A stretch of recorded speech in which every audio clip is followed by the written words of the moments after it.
स्वास्थ्य ही सबसे बड़ा धन है, ये बात तो हम सभी जानते हैं। लेकिन आजकल की भागदौड़ भरी जिंदगी में इस धन की कीमत तब समझ में आती है जब बढ़ता हुआ वजन परेशान करने लगता है। योग सिर्फ शरीर को नहीं बल्कि मन और आत्मा को भी संतुलित करता है। और अगर बात हो मोटापे से मुक्ति की, तो योग एक ऐसा उपाय है जो बिना दवाओं के, बिना किसी साइड इफेक्ट के हमारे शरीर को फिर से हल्का, सक्रिय और ऊर्जावान बना सकता है। तो आइए आज जानते हैं कुछ आसान सवालों के जरिए कैसे योग हमारी जिंदगी में फिटनेस और निरोगता दोनों ला सकता है। इसलिए योग के बारे में जानकारी साझा करने के लिए हमने आमंत्रित किया है योग ट्रेनर प्राची जैन जी को। प्राची जैन जी, आपका स्टूडियो में बहुत बहुत स्वागत है। बहुत बहुत धन्यवाद आपका। जी प्राची जी, आपसे हम और हमारी बहुत सारी सखियां जानना चाहेंगी कि मोटापा बढ़ने के मुख्य कारण क्या है और योग इन कारणों को कैसे प्रभावित करता है। देखिए, मोटापा बढ़ने के काफी सारे कारण हो सकते हैं।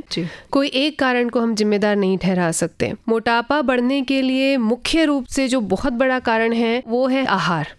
हम कैसा आहार ले रहे हैं, किस समय आहार ले रहे हैं, कितनी मात्रा में आहार ले रहे हैं, तो ये एक बहुत बड़ा कारण है जो मोटापे को इम्पैक्ट करता है। और उसके अलावा हमारी फिजिकल एक्टिविटीज, अगर हमारी फिजिकल एक्टिविटीज नहीं है या बहुत कम है, तो ये हमारे मोटापे को 100% बढ़ाने में अपना योगदान देगा। और इसके अलावा हमारे बॉडी के जो हार्मोन्स हैं, हमारी हेरिडिटी भी होती है मोटापा बढ़ने की, और हमारी जीवन शैली, हमारी दिनचर्या क्या है, हमारी जीवन शैली क्या है, तो ये सारे कारण मोटापे को बढ़ाने में योगदान देते हैं। अब रही योग की बात, तो योग जितने भी कारण है ना, उन सबको मूल से खत्म करता है। कैसे? जब हम योग करना शुरू करते हैं तो हमारा स्ट्रेस लेवल कम होता है, हमारी फिजिकल एक्टिविटीज बढ़ना शुरू हो जाती हैं, हमारी बॉडी में जो हार्मोन इम्बैलेंस होता है वो सही होना शुरू हो जाता है। धीरे धीरे जब लंबे टाइम तक हम योग का अभ्यास करते हैं तो हम अपने दिल पे, दिमाग पे इतना कंट्रोल कर लेते हैं कि जो भोजन की क्रेविंग होती है वो क्रेविंग खत्म हो जाती है। जी, हमारा दूसरा सवाल भी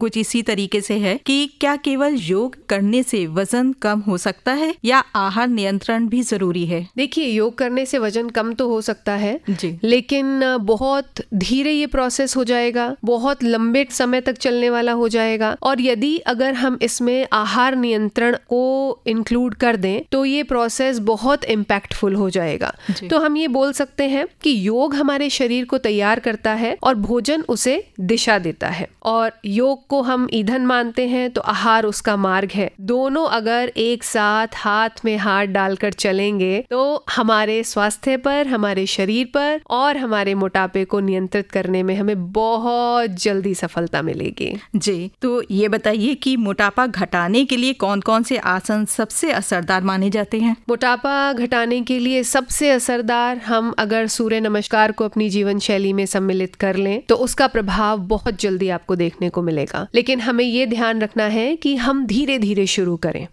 5 से शुरू करें, 6 से शुरू करें। तो सूर्य नमस्कार अपने आप में एक संपूर्ण व्यायाम है, 12 आसनों का एक योग है, बहुत इम्पैक्टफुल है। इसके साथ अगर हम प्राणायाम को इंक्लूड करते हैं, आहार की जैसे हमने बात की उसके ऊपर अगर हम काम करते हैं तो बहुत जल्दी हमको प्रभाव देखने को मिलेगा। जी, मोटापे से जो सखियां हमारी जूझ रही हैं उनके लिए योग शुरू करने का सही तरीका क्या होना चाहिए? जैसा मैंने अभी बताया कि धीरे धीरे शुरू करिए, छोटे गोल रखिए। हम सबसे बड़ी गलती ये कर देते हैं कि हम बहुत बड़ा गोल अपने सामने खड़ा कर लेंगे और बहुत जल्दी उसको पाने की कोशिश में लग जाते हैं। तो उस समय पे हम आहार भी कंट्रोल करेंगे, हम योग भी करेंगे, हम वॉक भी करेंगे, हम जिम भी करेंगे, हम सब कुछ एक साथ शुरू कर देते हैं। तो हमको थोड़ा पेशेंस रखना है, अपने आप के साथ प्रेम का भाव रखना है, अपने आप को टॉर्चर नहीं करना है। तो जो भी प्रयास करें धीरे धीरे धीरे धीरे शुरू करें। अच्छा, कहते हैं कि सुबह खाली पेट योग करना चाहिए, ये बात कितनी सही है? हाँ, ये बात बिल्कुल सही है। सुबह खाली पेट हम योग कर सकते हैं, या अगर हमें सुबह समय नहीं मिलता है, शाम को समय मिलता है, तो हमको ये कोशिश करनी चाहिए कि हमारे योग अभ्यास और भोजन के बीच में कम से कम 2 घंटे का अंतराल होना चाहिए। नहीं तो अगर आप कोई भी आसन करेंगे तो आपको उसके विपरीत प्रभाव देखने को मिल सकते हैं। एसिडिटी, गैस, ये कम होने की बजाय आपकी बढ़ सकती हैं। इसलिए भोजन और व्यायाम आराम के बीच में कम से कम 2 घंटे का डिफरेंस जरूरी है। और सुबह करते हैं तो ये अंतराल लंबा होता है, इम्पैक्ट आपको अंदर से भी ज्यादा अच्छा फील होगा। जी, तो कह सकते हैं कि निरोगी रहने के लिए योग को दैनिक जीवन में शामिल कर लेना चाहिए। जी बिल्कुल बिल्कुल, बिना किसी पुनर्विचार के। अच्छा, जो सखियां हमारी जिम जाती हैं, तो योग और जिम इन दोनों में मोटापा घटाने के लिए क्या सबसे ज्यादा असरदार है? देखिए, मैं क्योंकि योग के क्षेत्र से हूँ और योग शुरू करने से पहले कुछ समय तक मैंने खुद भी जिम किया, तो मैं अपने पर्सनल एक्सपीरियंस के आधार पर और जो मेरे स्टूडेंट्स मेरे पास आते हैं उनके एक्सपीरियंस के आधार पर मैं ये बोलती हूँ कि योग एक ज्यादा प्रभावशाली टेक्निक है। उसका कारण ये है कि योग आपके शरीर पर धीरे धीरे काम करता है।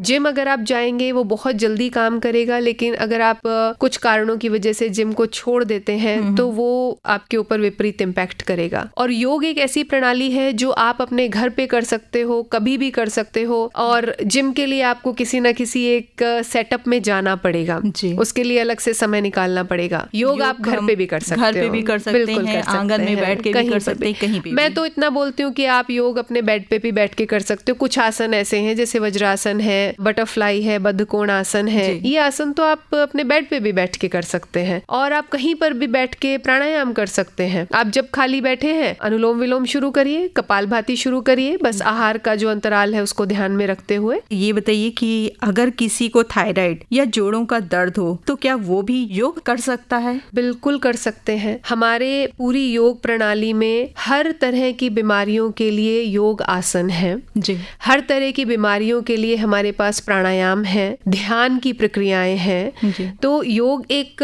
बहुत बड़ा समंदर है, जितना आप इसकी गहराई में जाएंगे उतने खूबसूरत मोती आप निकाल कर ले आएंगे। बहुत अच्छी बात कही आपने। और आपने अपनी जिंदगी में किस तरीके से शामिल किया? मैं एस्थमा की मरीज रही जी। मेरा बचपन एस्थमा में बीता, तो काफी चीजें ट्राई करने के बाद 13 साल की उम्र से मेरे जीवन में योग का प्रवेश हो गया था, जो ये यात्रा अभी भी चल रही है जी। तो अस्थमा के पेशेंट होने से लेकर आज योग प्रशिक्षिका के रूप में काम करने तक का सफर काफी खूबसूरत रहा है। बहुत खूब। प्राची जी, ये बताइए कि योग नींद, पाचन और हार्मोनल संतुलन में कैसे मदद कर सकता है? देखिए, नींद न आने का सबसे बड़ा कारण होता है तनाव जी। तो योग को अगर हम अपने जीवन में उतारते हैं, प्राणायाम को जीवन में उतारते हैं, तो हमारी बॉडी में जो कॉर्टिसोल लेवल है, एड्रेनालिन लेवल है, जो तनाव की वजह से बढ़ जाते हैं, योग उन हार्मोन लेवल को डाउन करता है और उसकी वजह से हमारा जो पैरासिम्पैथेटिक नर्वस सिस्टम होता है वो एक्टिवेट होता है और हमारे स्ट्रेस लेवल को कम करता है, हमारी बॉडी को रिलैक्स करता है, माइंड को रिलैक्स करता है।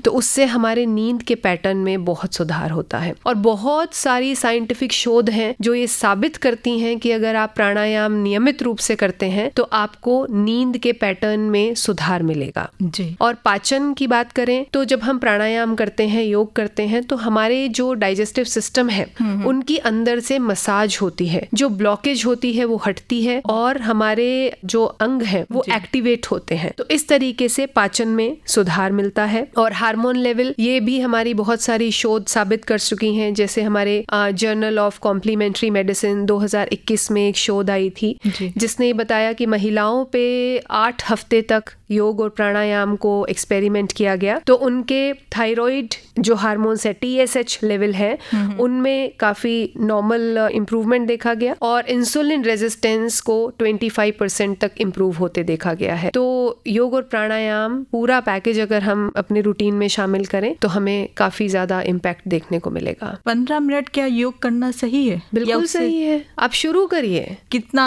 वक्त देना चाहिए कम से कम? देखिए, स्टार्टिंग में कम से कम आप 10 से 15 मिनट से शुरू करिए जी, जिसमें आप 5 मिनट प्राणायाम करिए, 5 मिनट आसन करिए, 5 मिनट ध्यान करिए।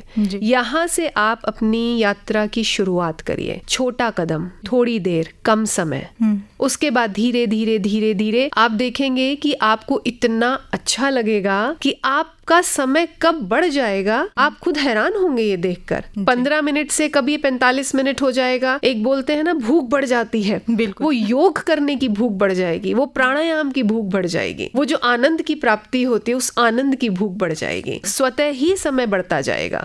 तो ये समय जरूर बढ़ेगा, लेकिन हम ये भी जानना चाहेंगे कि बच्चों और बुजुर्गों के लिए मोटापा घटाने वाले योगासन कौन कौन से हो सकते हैं। बच्चों में भी आजकल मोटापा बहुत देखा जा रहा है। हाँ बिल्कुल, तो जैसा मैंने आपको बताया सूर्य नमस्कार सबसे हम करवा सकते हैं, बच्चों से खासकर सूर्य नमस्कार करवा सकते हैं। जितने भी हमारे बैक बेंडिंग के पोस्चर्स होते हैं वो बच्चों के लिए मोटापा घटाने के लिए बहुत कारगर हैं। प्राणायाम जैसे कपालभाति है, भ्रस्त्रिका है, ये मोटापा घटाने के लिए बहुत कारगर है, ये बच्चों से करवाने चाहिए। और सबसे बड़ी बात, बच्चों को मोबाइल और टीवी से दूर हटा के जरा घर से बाहर निकलने दीजिए, जो आजकल उनको उछलने खेलने दीजिए। और बच्चों को अगर अभी से योग की शुरुआत करवाएंगे तो बच्चों में जो आजकल भटकाव भी देखने को मिल रहा है उसमें भी आपको सुधार मिलेगा। और जहां हम बुजुर्गों की बात करते हैं तो हमको बहुत ध्यान से और किसी प्रशिक्षक की नजर में, गाइडेंस में ही उनको आसन करवाने हैं जी।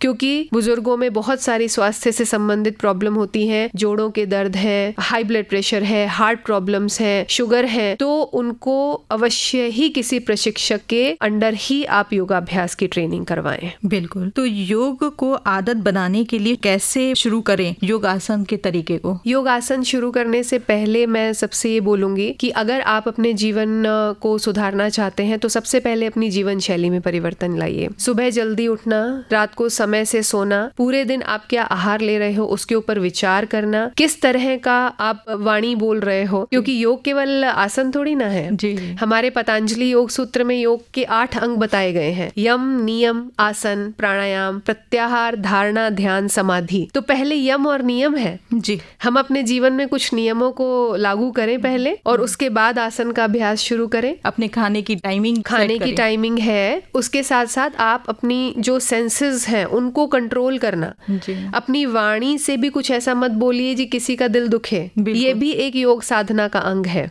जो कहते हैं कि रात का भोजन सूर्यास्त के फौरन बाद ही खा लेना चाहिए, ये कितना सही है? देखिए हमारे शास्त्रों के अनुसार भी यह बात बिल्कुल सही है और हमारी जो आयुर्वेदिक प्रणाली है उसके हिसाब से भी ये बात बिल्कुल सही है कि सूर्य जब ढलना शुरू होता है तो हमारी जो जठराग्नि होती है वो मंद पड़नी शुरू हो जाती है, तो डाइजेशन का प्रोसेस स्लो हो जाता है। जैसे जैसे दिन बढ़ता है वैसे वैसे हमारी जठराग्नि प्रज्वलित होती है और हमारा डाइजेस्टिव सिस्टम एक्टिवेट होता है। लेकिन अब हमें ये ध्यान रखना है कि अगर कोई शुगर का पेशेंट है जी, अगर हम उसे ये बोले कि 6 बजे के बाद मत खाओ तो ये गलत है जी। क्योंकि शुगर के पेशेंट को हम बहुत देर भूखा नहीं रख सकते। तो हमारी सारी व्यवस्थाएं हैं, लेकिन वर्तमान समय में वर्तमान परिप्रेक्ष्य के हिसाब से और प्रत्येक व्यक्ति की शारीरिक गतिविधियों के हिसाब से और उसके स्वास्थ्य के हिसाब से ही हम चीजों को अपने लाइफ में उतारें। बाकी ये बात बिल्कुल सही है, अगर आप एक स्वस्थ शरीर हैं तो दिन ढलने के बाद ना खाइए और